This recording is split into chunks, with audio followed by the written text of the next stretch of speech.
का पेपर पहले सॉल्व कर लेते हैं 2-5 मिनट में, फिर उस टेस्ट के जो टॉपर है उनका अभिवादन साथ साथ में हो जाएगा और बाकी के जो पेपर्स है वो आप जाते जाते वहां से कलेक्ट कर लेना। तो कल के पेपर में 20 मार्क में से 10 मार्क थे फिल इन द ब्लैंक्स के। पहला प्रश्न था, तीर्थंकर परमात्मा की देशना भूमि को समवसरण कहते हैं। समवसरण, उसको समोसरण भी लिखते तो ऐसे कोई दिक्कत नहीं है। समोसरण हमारी देसी भाषा में जब बोलते हैं तो वो अपभ्रंश हो जाता है, जो थोड़ा सा उसमें चेंज हो जाता है, तो उसे समोसरण किसी ने लिखा हुआ है वो राइट है। बाकी समवसरण, जिनालय की कुल छोटी मोटी सभी आशातनाओं को गिन ले तो 84 आशातनाएं हैं। महाआशातना 10 है, लेकिन यहां जवाब होगा 84, 84। तीसरा प्रश्न था, परमात्मा की वाणी 1 योजन क्षेत्र तक सुनाई देती है। कहीं पर 80,000 है, कहीं पर 4 है, कहीं पर 125 योजन है। ये सारे आंकड़े आए हैं, लेकिन परमात्मा की वाणी का जब तक सवाल है तो वो 1 योजन तक सुनाई देती है।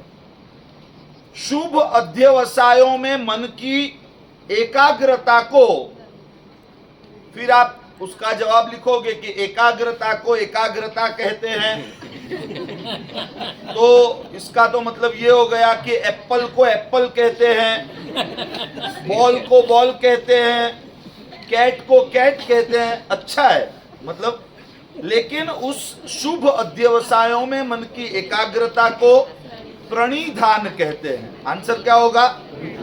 प्रणिधान कहते हैं। 5वां प्रश्न था, 18वें क्रम का दोष पाप स्थानक, उसका नाम है मिथ्यात्व शल्य।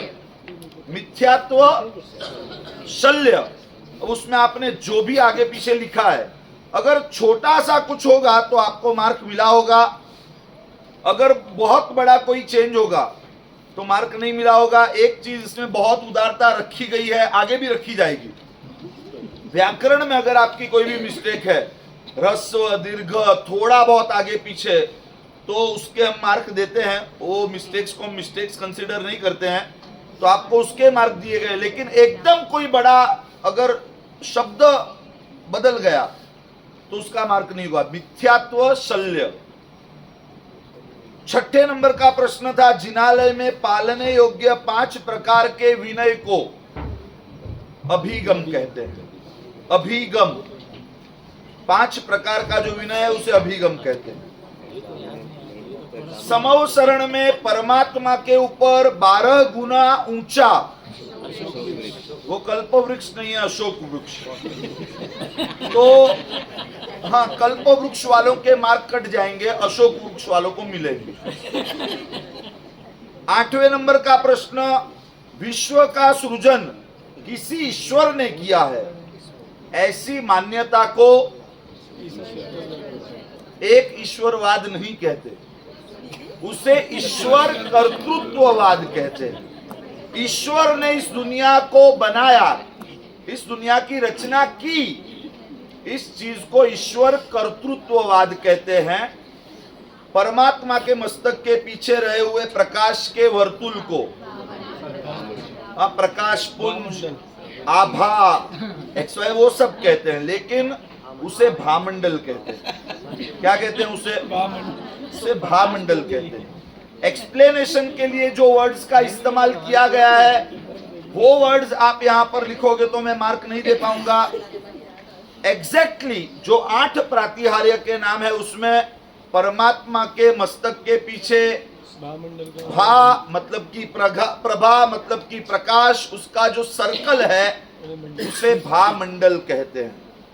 10वां प्रश्न, जिसके लिए संसार में कुछ भी रहस्य नहीं है, अरहंत, उसके अलावा आपने कुछ भी अगर लिखा है तो गलत हो सकता है। अरहंत बराबर है।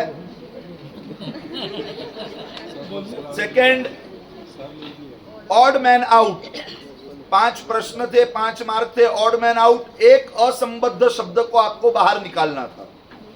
तो पहला प्रश्न था पानी पीना, थूकना, खेलना, भोजन लेना। उसमें से खेलना बाहर जाएगा, जिनालय की महाअशातनाओं की बात है, उसमें से खेलना शब्द इररिलेवेंट है, उसे बाहर कर दिया जाएगा।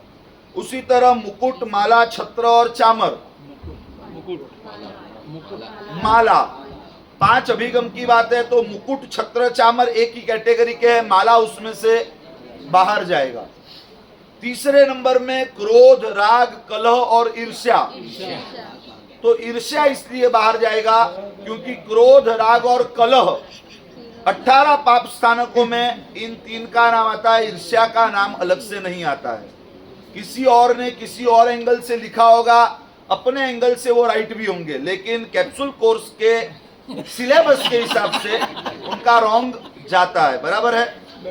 आगे बढ़ते हैं। चौथे नंबर का प्रश्न, अद्वैतवाद, अवतारवाद, ईश्वर कर्तृत्ववाद, एक ईश्वरवाद।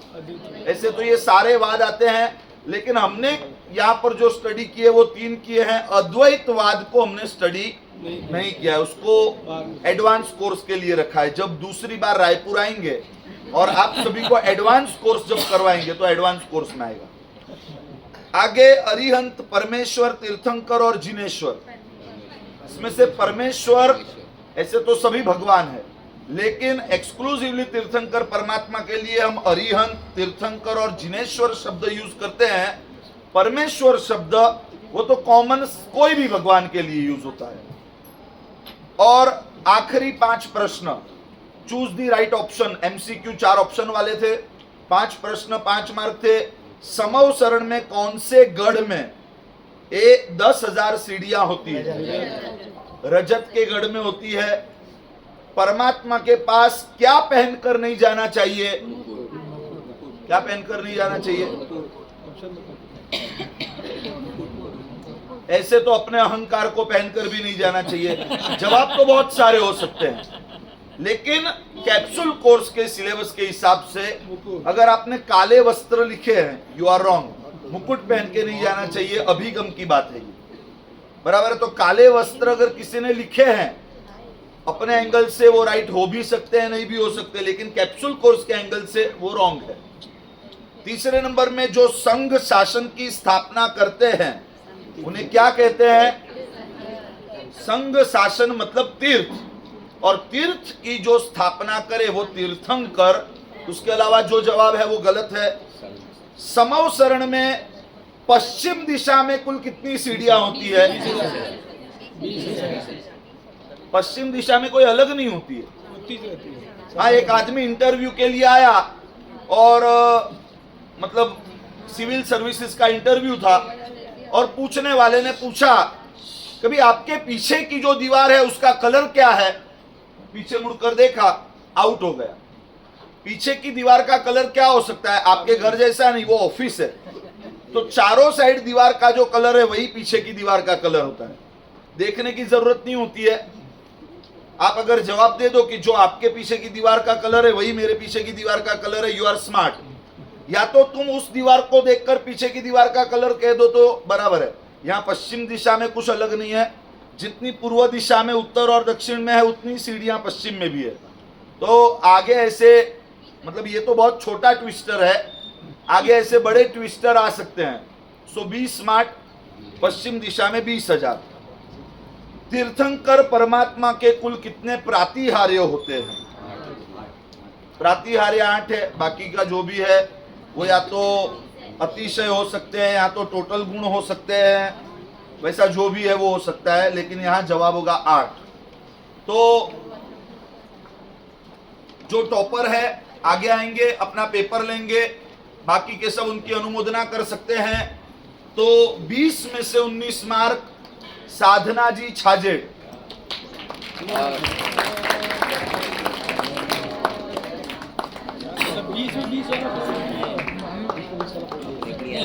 चीटिंग किया 20 में से 19 मार्क साधना जी छाजेड़। 20 में से 19 मार्क चैनिका जी बैद मुथा। 20 में से 19 मार्क चैनिका जी बैद मुथा। 20 में से 18 मार्क अंकिता जी बरडिया। क्या वाह, मेरे को नहीं पता। 20 में से 18 मार्क अंकिता जी बरडिया, 20 में से 18 मार्क हर्षिता बैद। 20 में से 18 हर्षिता वैद, 20 में से 18 रूपल जी वैद, 20 में से 18 रूपल जी वैद। एक ही संगठन वाले। ऐसा नहीं है, खुली बुक से लिखने वाले को भी कम आए हैं। हाँ, पलटाते रह गए, कहाँ लिखा हूँ। वही बात है, वही बात है। 20 में से 18 अनीता जी बागमार, 20 में से 18 अनीता जी बागमार, 20 में से 18 पूजा जी कोचर, 20 में से 18 पूजा जी कोचर। अनुमोदन कर सकते हो तो करो, बाकी कुछ नहीं अभी। 20 में से 18 नरेश जी बैदमुथा,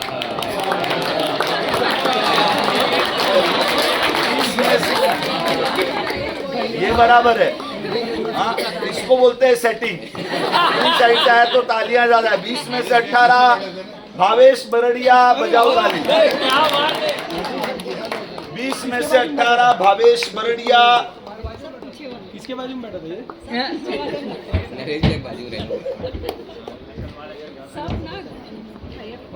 बाकी के जो भी है वो वहां डेस्क से ले लेंगे। अच्छे मार्क के 17.5 है, 17 है, 16 है, काफी अच्छे। मतलब 35% को अगर पासिंग गिनते हो तो ऑलमोस्ट सभी पास है। लेकिन हमारी स्कूल में 75 के ऊपर वाले ही पास गिने जाते हैं, तो यहाँ पे दे दिए हैं, बाकी के बाद में ले लेंगे। चलो आगे बढ़ते हैं। पहले कल का रिवीजन करेंगे एकदम रैपिडली और बाद में आगे बढ़ेंगे।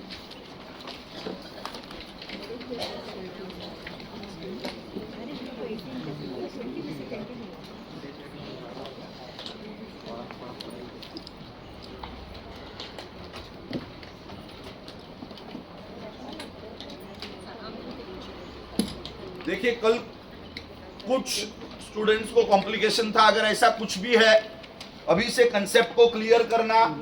ऐसा नहीं कि आगे आगे आगे बढ़ते गए, क्योंकि बहुत सारी चीजों का आधार इस पे होगा। अगर मार्क्स की भी बात करूं तो एक चीज को क्लियर नहीं करोगे तो आगे की बहुत सारी चीजें फिर हवा में ही रहेगी। इसको क्लियर करना। सबसे पहले हमने देखा था पल्योपम का स्वरूप। तो पल्योपम मतलब कि 1 योजन का गहरा और 1 योजन डायमीटर वाला गड्ढा। उस गड्ढे को काल्पनिक रूप से नवजात युगलिक बालक के बालों से इस तरह ठास ठास के भरा जाए कि अब उसमें नया एक भी बाल आने की गुंजाइश न रहे। चक्रवर्ती का पूरा सैन्य भी उसके ऊपर से चला जाए तो भी वो दब न पाए, इतना ठास ठास कर उसे भर दिया जाए। और उसके ऊपर पानी भी अगर डाला जाए तो पानी भी अंदर ना उतरे, क्योंकि अंदर वैक्यूम ही नहीं है, कोई जगह ही नहीं है। स्पेस होगी तो पानी उतरेगा। बहुत सी बार अगर वॉशिंग मशीन वाले यहाँ पर नहीं है तो उनको पता होगा, बकेट में जब कपड़े, हमारे साथ ऐसा होता है, हम जब बकेट में कपड़े भिगोते हैं तो बकेट में कपड़े अगर एकदम चक्का जाम हो गए, ऊपर से पानी डालेंगे तो वो पानी भी अब्सॉर्ब नहीं होगा। एक लिमिट तक होगा लेकिन बाद में वो नहीं होगा। तो इतना उसको भर दिया जाए कि अंदर एयर ही नहीं है।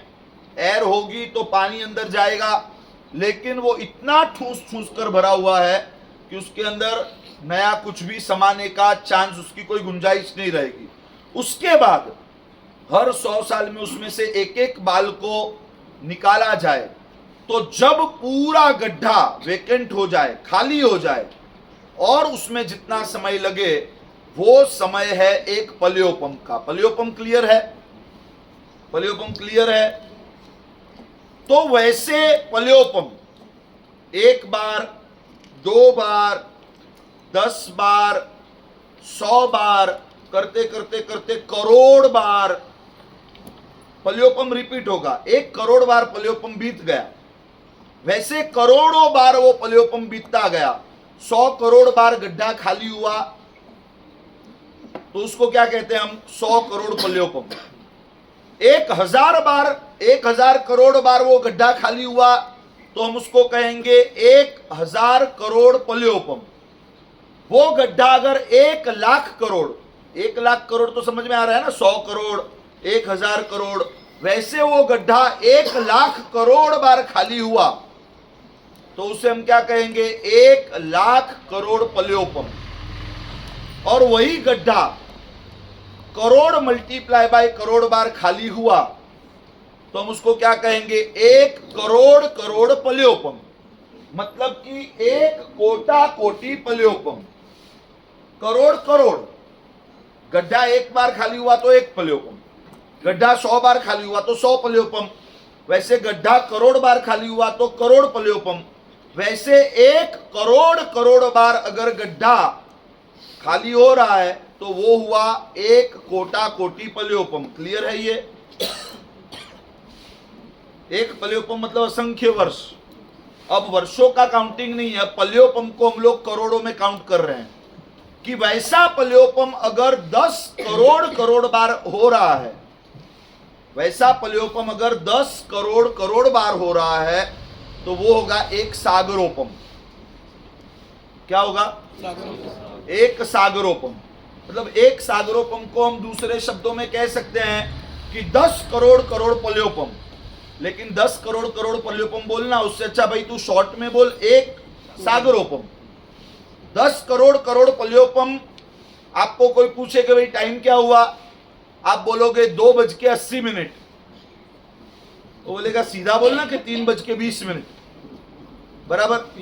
तो जैसे कोई संख्या बड़ी होती है तो शास्त्रकारों ने उसको एक नाम दिया कि पल्योपम अगर 100 बार होता है तो 100 पल्योपम है, करोड़ बार होता है तो करोड़ पल्योपम है, 1 लाख करोड़ बार होता है तो 1 लाख करोड़ पल्योपम है। लेकिन करोड़ करोड़ 10 कोटा कोटि बार अगर पल्योपम हो जाए तो वो 1 सागरोपम है। 1 सागरोपम का मतलब क्या? 10 कोटा कोटि पल्योपम। मतलब पल्योपम जो है वो 10 करोड़ करोड़ बार बीत जाए तो उतने समय को 1 सागरोपम कहते हैं। क्लियर है? पता चल रहा है आपको? कोई भी प्रश्न हो तुरंत पूछ ले, बराबर है। तो 10 कोटा कोटि पल्योपम इज इक्वल टू 1 सागरोपम। वैसे सागरोपम अब 1 बार, 2 बार, 10 बार, 100 बार और एग्जैक्टली उसी तरह करोड़ बार, करोड़ों बार और 10 करोड़ करोड़ बार जब बीते, सागरोपम जो है वो 10 कोटा कोटि जितनी बार पास हो तो उतने समय को एक अवसर पीढ़ी काल कहा जाता है और एग्जैक्टली उतने ही समय को एक उत्सर पीढ़ी काल कहा जाता है। बात क्लियर हो रही है? किसी को भी कोई सवाल है तो पूछ सकते हैं। जब तक डाउट है तब तक आगे नहीं बढ़ेंगे। तो सागरोपम नाम देने का कोई विशेष कारण है? पल्य मतलब एक प्याला, एक गड्ढा, उसकी उपमा वाला समय तो वो पल्योपम है। और सागर की उपमा जितना समय उसको सागरोपम कहा गया है। तो एक नाम दिया गया है, उसका मीटर कितना है? 10 कोटा कोटि पल्योपम। सागरोपम शब्द नाम देने का सिर्फ कारण यही, वो सागर जितना विशाल है। मतलब पल्योपम ही इतना बड़ा है। पल्योपम को अगर आप अपनी कल्पना से सिर्फ, आप अपनी पूरी लाइफ सिर्फ इतना बोलते जाओगे ना, हाँ, कि एक बाल 100 साल की राह मत देखो, एवरी सेकंड तुम बोलते जाओ, एक बाल निकला, एक बाल निकला, एक बाल निकला, एक निकला, एक निकला, एक निकला, एक निकला, तो भी आपकी जिंदगी खत्म हो जाएगी, वो बाल खत्म नहीं होंगे। तो वो पल्योपम है। वैसे पल्योपम 10 करोड़ करोड़ बार जब बीते तो 1 सागरोपम होता है, बराबर है। और वैसे सागरोपम जब 10 करोड़ करोड़ बार बीते तो उतने समय को हम या तो अवसर्पिणी कहते हैं या तो उत्सर्पिणी कहते हैं। अब उसको आगे और क्लियर करेंगे, पहले इतना क्लियर हो जाए। आपको कुछ था?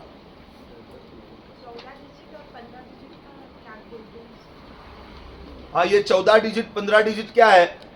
क्या है, आप गिनने नहीं बैठे होंगे, शायद इतना किसी के पास होगा कि नहीं होगा वो भी नहीं पता है। एक कोड़ा कोड़ी मतलब कितना? तो 15 डिजिट, उसमें 14 जीरो आएंगे, आगे एक इक्का आएगा। एक कोटा कोटी का मतलब क्या? यूनिट, टेंस, 100, 1000, समझ में आता है ना? यहां से गिनते हैं, नहीं तो ये देखो, इसको एक बोलते हैं, उसमें एक शून्य लगा तो 10, और एक शून्य लगा तो 100, और एक लगा तो 1000, और एक लगा तो 10,000, बाद में लाख, 10 लाख, करोड़, यहां तक करोड़ आ गया, बराबर है। इसके बाद और एक शून्य लगेगा तो उससे क्या कहेंगे? 10 करोड़, और एक शून्य लगेगा तो उससे कहेंगे 100 करोड़, और एक लगेगा 1000 करोड़, और एक लगेगा 10,000 करोड़, और एक लगा तो लाख करोड़, और एक लगा तो 10 लाख करोड़, और एक लगा तो 1 करोड़ करोड़। मतलब कि एक कोटा कोटि, 1 करोड़ करोड़। तो एक कोटा कोटि में 14 शून्य लगते हैं और आगे एक इक्का लगता है, मतलब टोटल 15 डिजिट हुए, उसमें से शून्य कितने हैं? 14 शून्य है, आगे 1 है। अब इसको 10 कोटा कोटि करना है तो एक जीरो और लगा दिया, ये हो गए 10 कोटा कोटि, मतलब 15 जीरो, टोटल 16 डिजिट। आ गया समझ में? मतलब 10 कोटा कोटि में कितने जीरो होंगे? 15। डिजिट कितने होंगे? 16। क्लियर है? 10 कोटा कोटि मतलब 15 जीरो, टोटल 16 डिजिट। क्लियर है? आगे बढ़े हम लोग।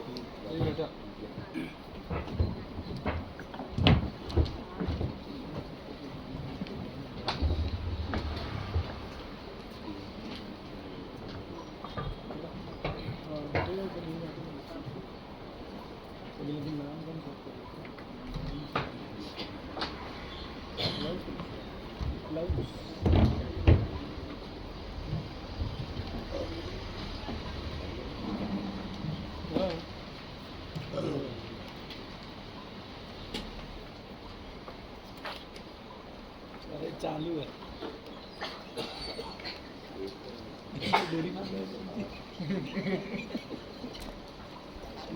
कोई पेन चोरी का तरीका है। अच्छा, वो सर्कल बनाएंगे। काल चक्र का स्वरूप देखेंगे हम लोग। काल चक्र का स्वरूप लिखिए आप लोग।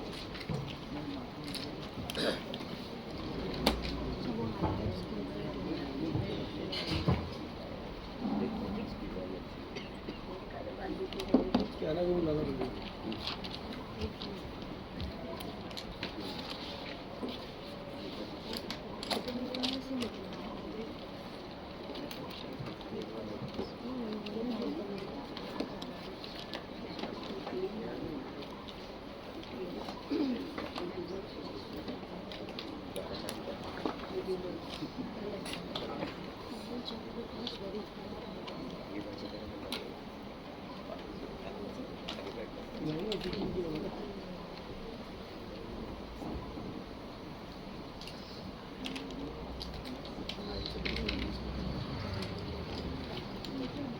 टाइम भी लेस पर जानी चाहिए।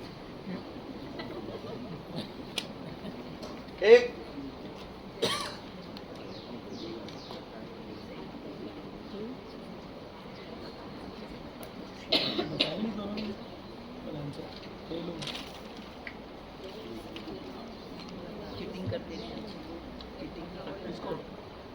आपको नहीं, इनको तो आता है।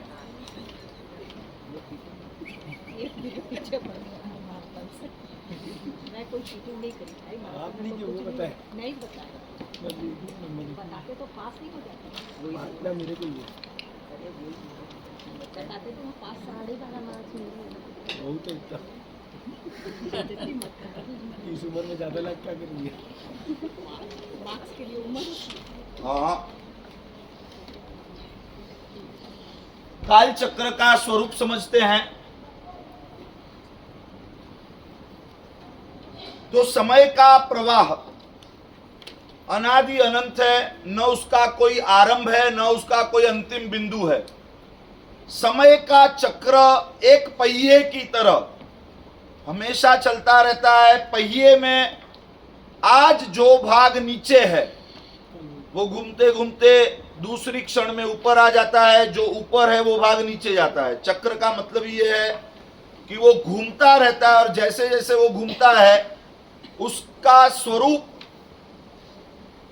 बदलता रहता है, उसमें परिवर्तन आते रहते हैं।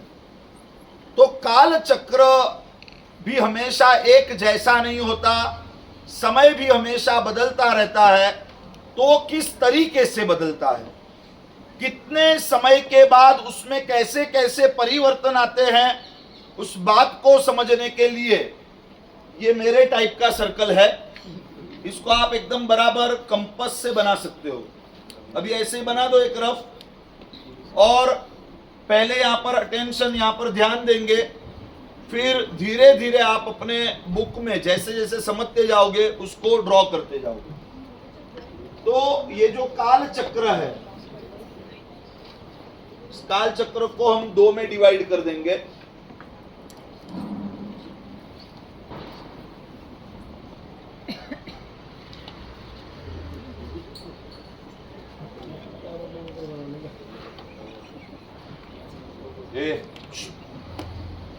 बस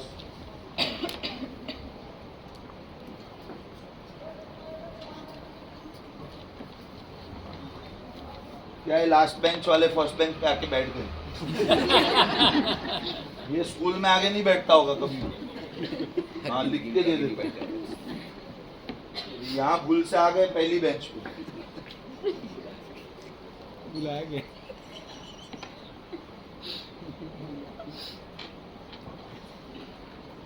तो काल चक्र का एक ऐसा भाग देखते हैं हम पहले, जिसे अवसर पिणी कहा जाता है।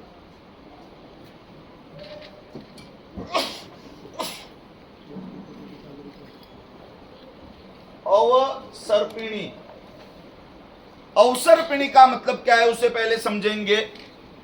संस्कृत के दो शब्दों पर से बना हुआ ये एक शब्द है। अव का मतलब है नीचे की ओर, और सर्पिणी का मतलब है सरकता हुआ। ऐसा समय जो नीचे की ओर सरक रहा है। अव शब्द मतलब नीचे की ओर। हम बोलते हैं अवगति, अवहेलना। अव शब्द, अव मतलब नीचे की ओर, और सर्पिणी मतलब सरकता हुआ। तो समय का ऐसा फेज जो नीचे की ओर सरकता हुआ फेज है, मतलब कि जिस कालखंड में जीवों के आयुष्य, शरीर की ऊंचाई, शरीर का बल, उसकी बुद्धि, उसके खुराक, रसकस, वातावरण वगैरह जितने भी शुभ तत्व है वो दिन प्रतिदिन घटते जाए, उसमें दिन प्रतिदिन हानि आती जाए, वैसे समय को अवसर पिणी काल कहते हैं। अवसर पिणी मतलब अव नीचे की ओर, सर्पिणी मतलब सरकता हुआ काल, उसे अवसर पिणी काल कहते हैं। ऐसा समय जिस समय में व्यक्ति का बल, उसका आयुष्य, उसके शरीर की ऊंचाई, उसके खुराक, उसका रसकस, वातावरण वगैरह जितनी भी शुभ चीजें हैं उसमें दिन प्रतिदिन हानि होती जाए, वैसे समय को अवसर्पिणी काल कहते हैं। यह अवसर्पिणी काल का टाइम स्पेन कितना है? 10 अब इसको मैं शॉर्ट में लिखूंगा 10 kks, 10 कोटा कोटि सागरोपमा। यह अवसर्पिणी काल जो है वो 10 कोटा कोटि सागरोपम का है।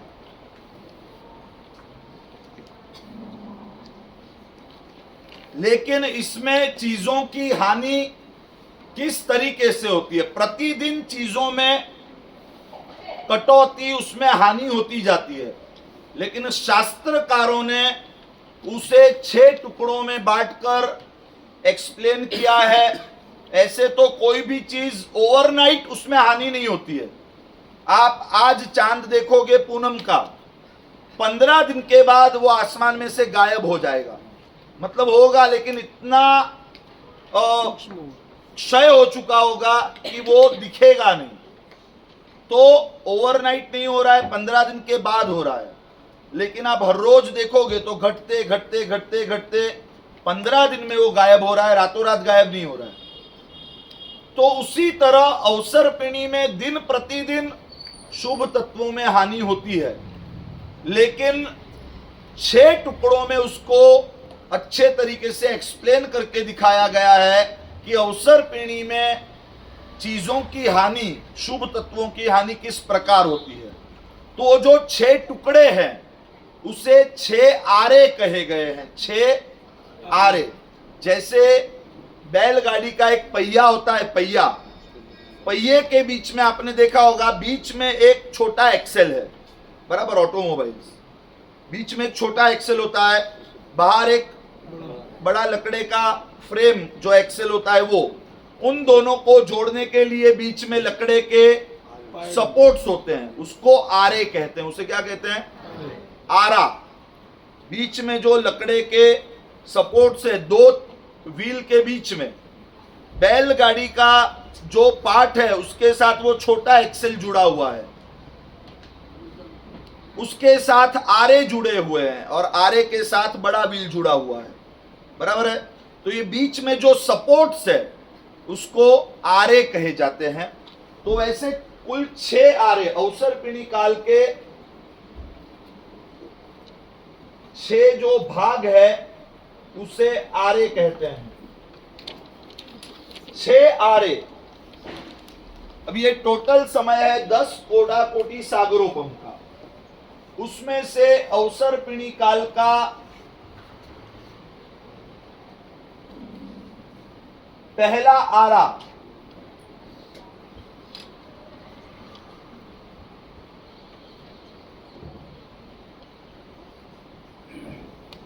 अवसर्पिणी काल का पहला आरा जो है उसका टाइम स्पैन है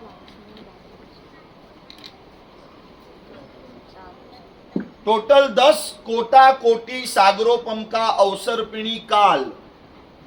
उसमें से अवसर्पिणी काल का पहला आरा जो है वो 4 कोटा कोटि सागरोपम का होगा। अवसर्पिणी काल का पहला आरा 4 कोटा कोटि सागरोपम। फिर समय आगे आगे बढ़ते बढ़ते बढ़ते अवसर्पिणी काल का दूसरा आरा मतलब A2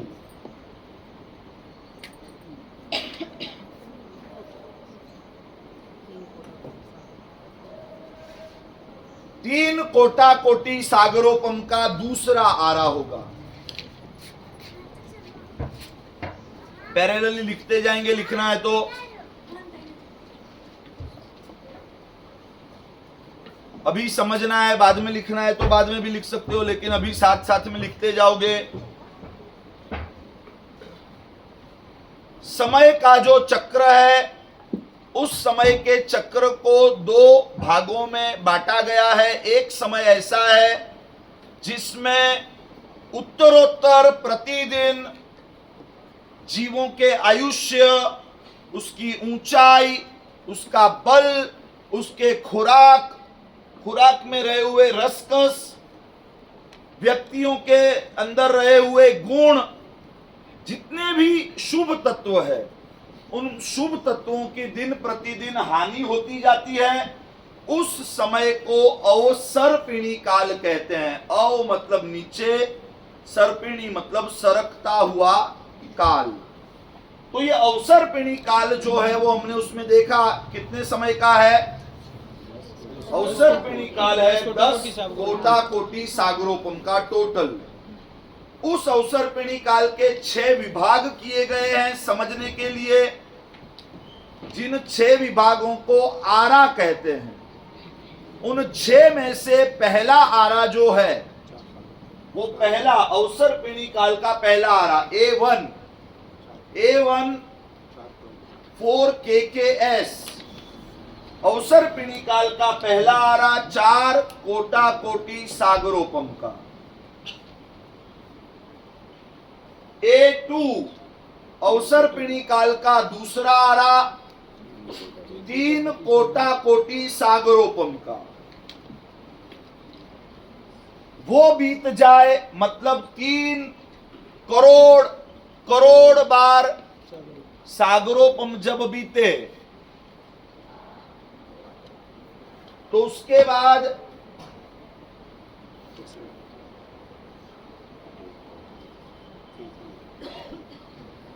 अवसर पिणी काल का तीसरा आरा और वो है 2 कोटा कोटि सागरोपम का। अवसर पिणी काल का पहला आरा A1 4 KKS 4 कोटा कोटि सागरोपम। अवसर पिणी काल का दूसरा आरा A2 3 KKS 3 कोटा कोटि सागरोपम। अवसर पिणी काल का तीसरा आरा A3 2 KKS 2 कोटा कोटि सागरोपम का। अवसर पिणी काल टोटल कितने समय का है?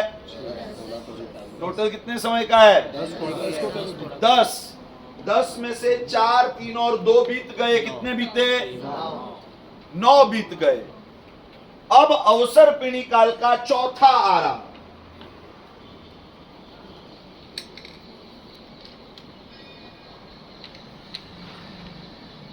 A4 अवसर पिणी काल का चौथा आरा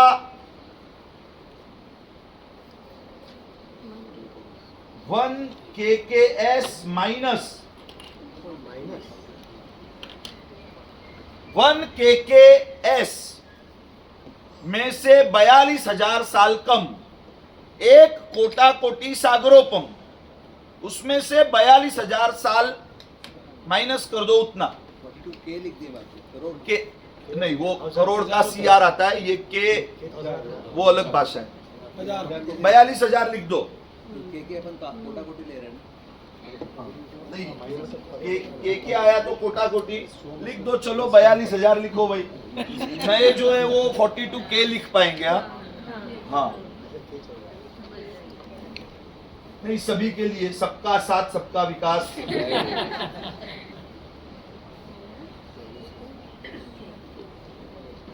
नए वाले समझ गए के क्यों लिखा। के भी 1000 होता है, जी समझ लो बराबर से। इसको 4 कोटा कोटि सागरोपम 3 कोटा कोटि सागरोपम 2 कोटा कोटि सागरोपम। चौथा आरा जो है वो ऑलमोस्ट 1 कोटा कोटि सागरोपम का है। ऑलमोस्ट इसलिए कि उसमें से सिर्फ 42,000 साल कम।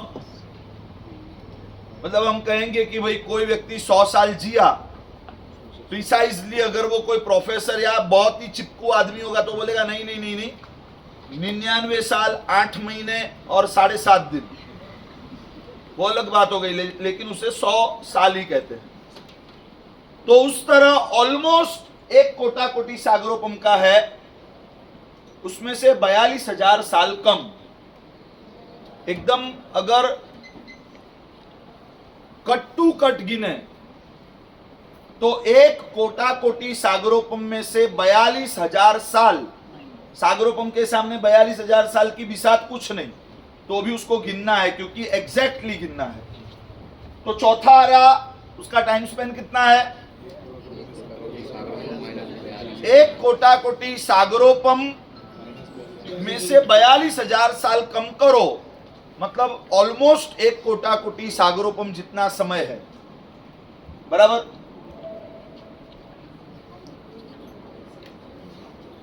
A5 पांचवा आरा, अवसर पिणी काल का पांचवा आरा A5, उसका टाइम स्पेन है 21,000 साल।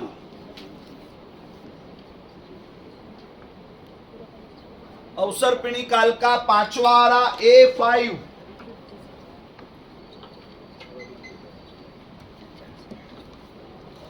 21,000 साल, 21,000 years।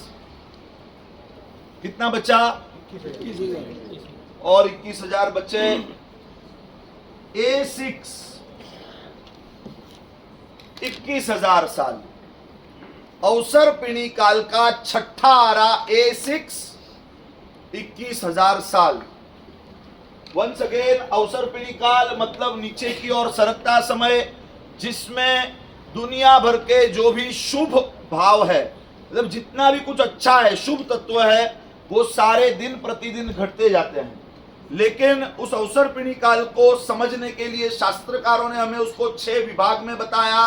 उन 6 विभागों को, 6 टुकड़ों को 6 आरे कहा जाता है। उसमें से सबसे पहला आरा जो है, 10 कोटाकोटि सागरोपम में से 4 कोटाकोटि सागरोपम जितना समय तो पहले आरे का है। फिर अवसर पिणी काल का दूसरा आरा A2 3 कोटाकोटि सागरोपम जितना टाइम स्पेन दूसरे आरे का है। उसके बाद अवसर पिणी काल का तीसरा आरा A3 2 कोटाकोटि सागरोपम तीसरा आरा है। चौथा आरा A4 1 कोटाकोटि सागरोपम में से 42,000 साल कम। 1 कोटाकोटि सागरोपम में से 42,000 साल कम, उतना समय चौथे आरे का है। पांचवा आरा, अवसर पिणी काल का पांचवा आरा A5 21,000 साल। A6 छठा आरा 21,000 साल। तो ये 21,000 प्लस कर लोगे और उसको यहाँ पे सिर्फ ऐड करने के लिए लगा दोगे, तो ये 1 कोटाकोटि सागरोपम कंप्लीट, मतलब चौथा, पांचवा और छठा आरा मिलके टोटल 1 कोटाकोटि सागरोपम। 1 और 2 3, 3 और 3 6, 6 और 4 10 कोटाकोटि सागरोपम हो गए। अवसर पिणी काल 10 कोटाकोटि सागरोपम का है और इस तरह उसका टाइम स्पेन है। ये क्लियर है? लिखना है तो लिख लीजिए, 1 मिनट का समय आपके पास है।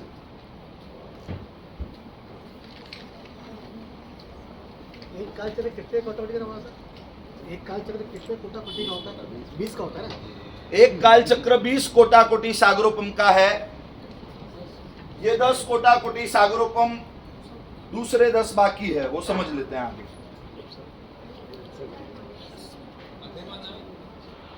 युग और आरा अलग अलग चीजें। युग का जो नाप हमने यहां पर दिखाया आपको, शास्त्रीय परिमाण में 5 वर्ष का एक युग है। बाकी बोलचाल की भाषा में युग का कोई एक डेफिनेट टाइम नहीं है। युग मतलब जमाना। हम कहते हैं ना कि वो एक युग था, ये एक युग है, उस युग में ऐसा था, इस युग में ऐसा है। हम कहते हैं कि भाई गांधी युग, अशोक चक्रवर्ती का युग, मतलब महापुरुषों के नाम से उनका एक जमाना बन जाता है, तो उसे युग कहते हैं।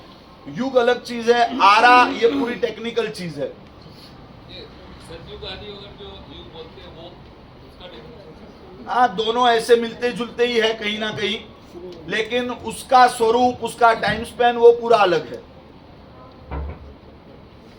उसमें इतनी क्लैरिटी नहीं है और उसमें 4 ही युग की बात है।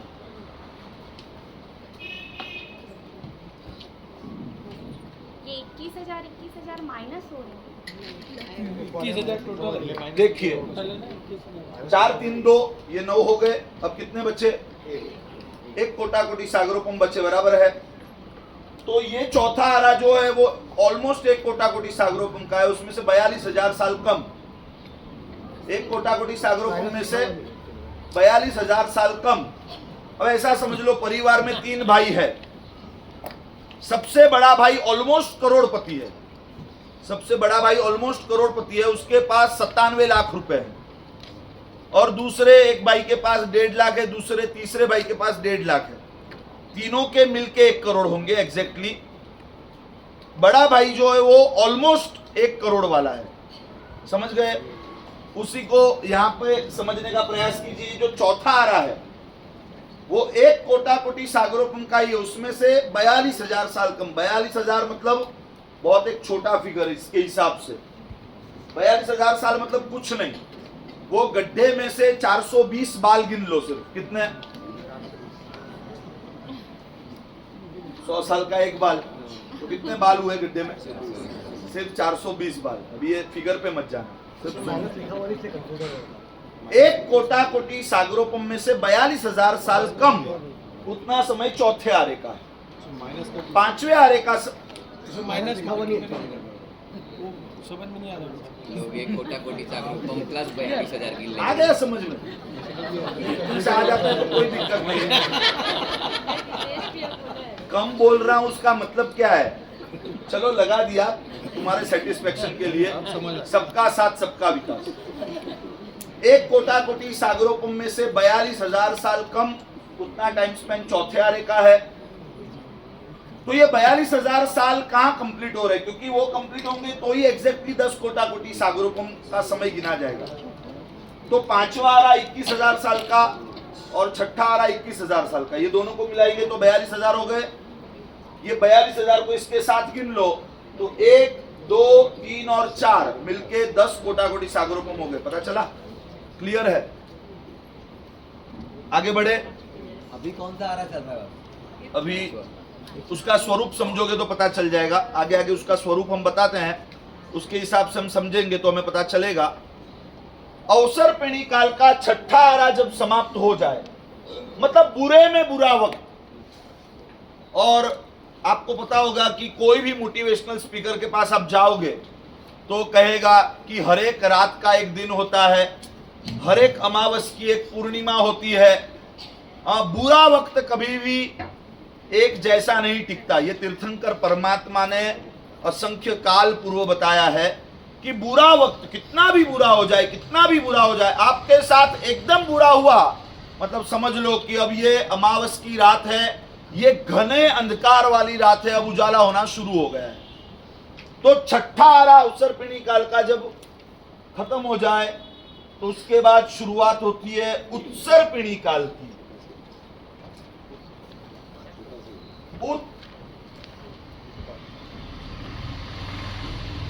सर्पिणी, उत और सर्पिणी। उत का मतलब है ऊपर की ओर। जैसे हमारे यहां बहुत सारे शब्द है, उत्कर्ष, उद्धार, उत्थान। उत मतलब ऊपर की ओर और सर्पिणी मतलब सरकता समय।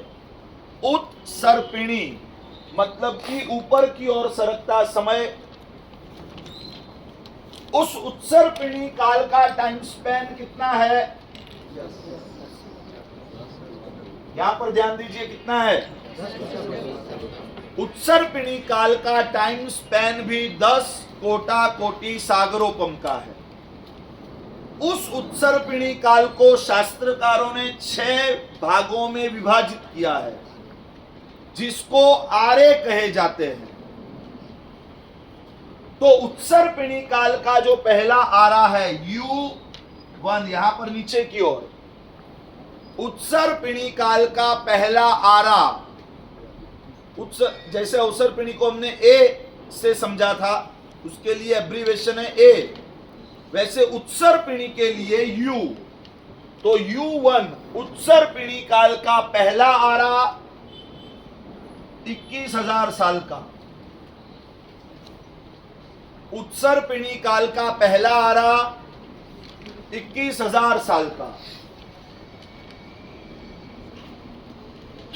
समय बीतते बीतते उत्सर्पिणी काल का दूसरा आरा U2, उत्सर्पिणी काल का दूसरा आरा 21,000 साल का।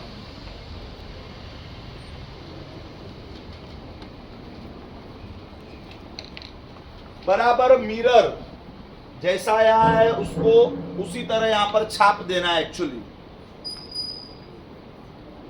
U1 21,000 साल, U2 21,000 साल,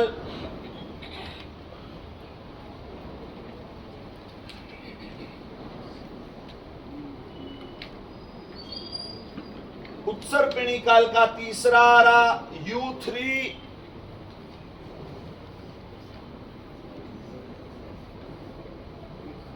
एक कोटाकोटी सागरोपम में से 42,000 साल कम माइनस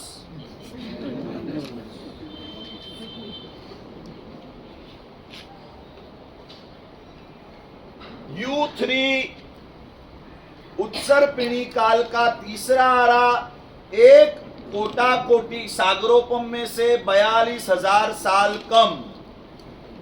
मतलब कि उत्सर्पिणी काल जब से शुरू हुआ तब से तीसरे आरे तक एक कोटाकोटी सागरोपम समय पूरा बीत जाता है। एक कोटाकोटी सागरोपम 21,000 और 21,000 हो गए। ये पूरा एक कोटाकोटी सागरोपम का समय।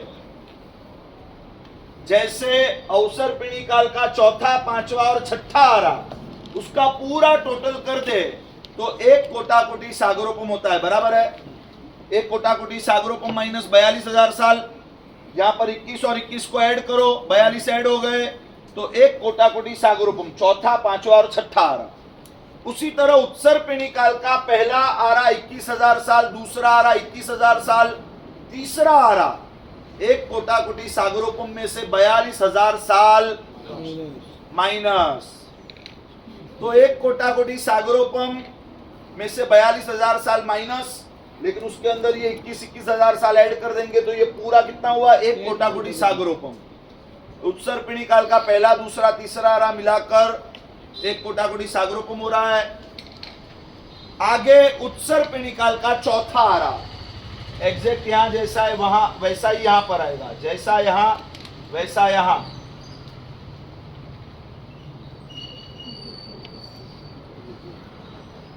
U4 उत्सर्पिणी काल का चौथा आरा, क्या टाइम स्पेन रहेगा उसका? 2 कोटाकोटी सागरोपम। उत्सर्पिणी काल का चौथा आरा 2 कोटाकोटी सागरोपम। U4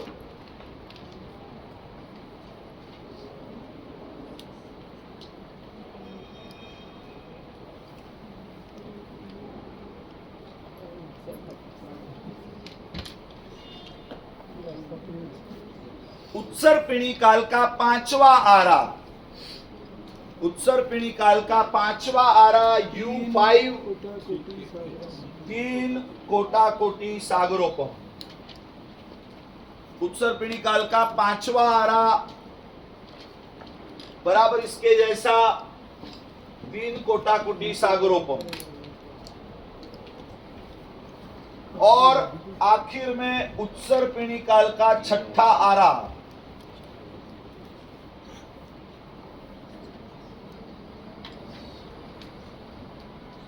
4 कोटाकोटी सागरोपम।